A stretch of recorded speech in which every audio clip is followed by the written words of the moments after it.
Thank you, Mr. President. I'll now ask for supplementary question from Honorable J.S. Malema, who's on virtual platform. Thank you very much, Speaker.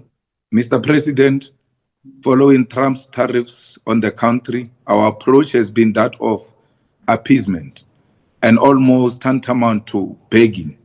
You created an impression of us crawling on the floor and begging and cementing our place as a very junior partner to the US.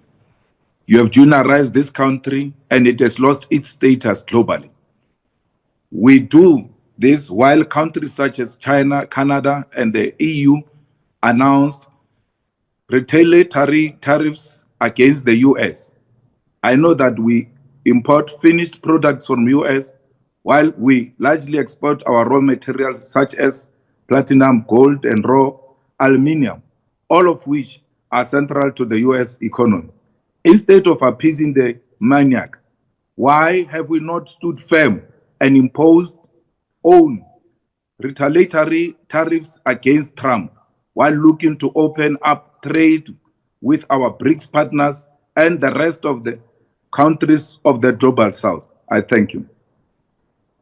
Thank you, Honorable President. Thank you. Should I go? Thank you. Yes, President, you can go on. Thank you.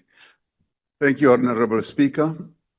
Yes, there are various options that countries can elect to respond to the unfair tariffs that have been leveled against, I would say, the world. A number of countries have sought to engage in negotiations with the US government, and some of those have been fairly large economies that are currently in negotiations with the United States. And we have chosen the route of engaging the United States. They said that they have a deficit, but we argue that they don't have a deficit, and that requires that we should actually sit down and negotiate these issues. And in sitting down, we've come to the conclusion that we will find good answers to be able to take matters forward. And let me say, our response has also been informed by engagement with our own private sector.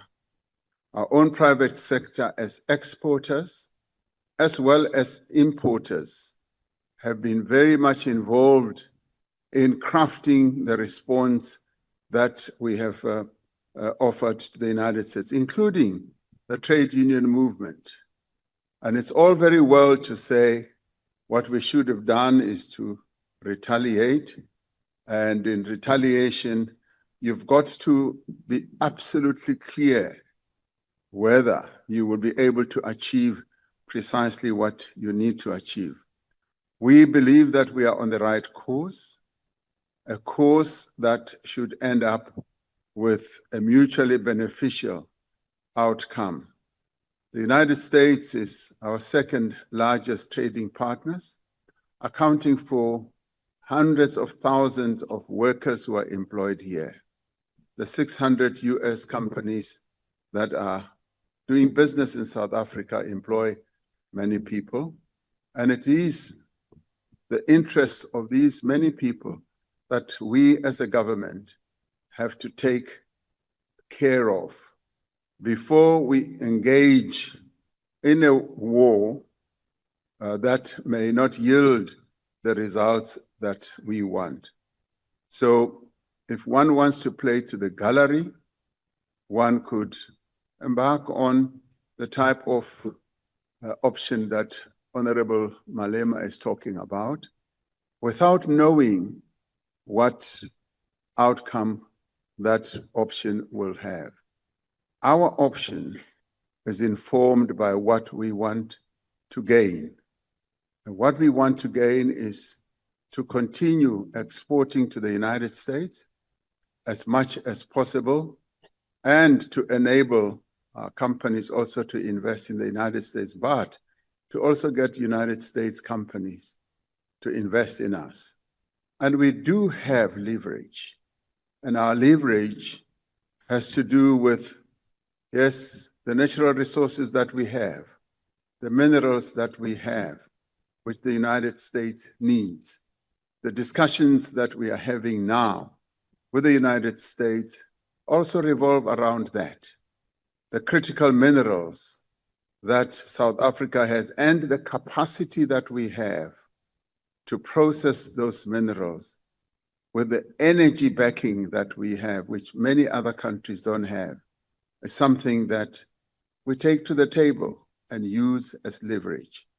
So I'd like to say that it is a strategy that we have opted for, and a strategy of engagement, and a strategy which we believe will yield results, notwithstanding the fact that we are obviously dealing with a United States administration that at times is unpredictable and that at times just retaliates.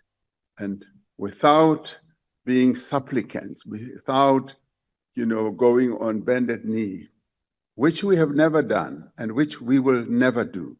And we have said we will not be bullied.